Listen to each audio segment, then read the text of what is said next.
حاضرین محترم، فلسطین اور غزہ کے مسلمان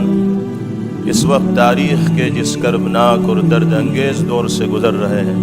وہ کسی پر مخفی اور پوشیدہ نہیں ہے۔ تفصیلات سن کر اور پڑھ کر سچائی یہ ہے کہ کلیجہ منہ کو آتا ہے۔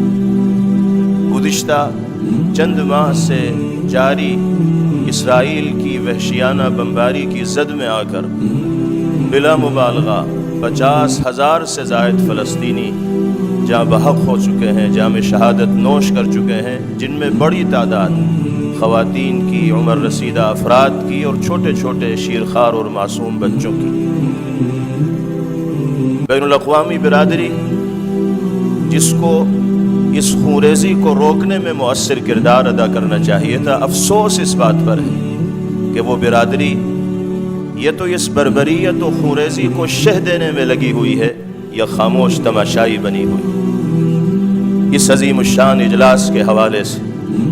جمعیت علماء ہند کے خدام مسلمانان عالم کی ترجمانی کرتے ہوئے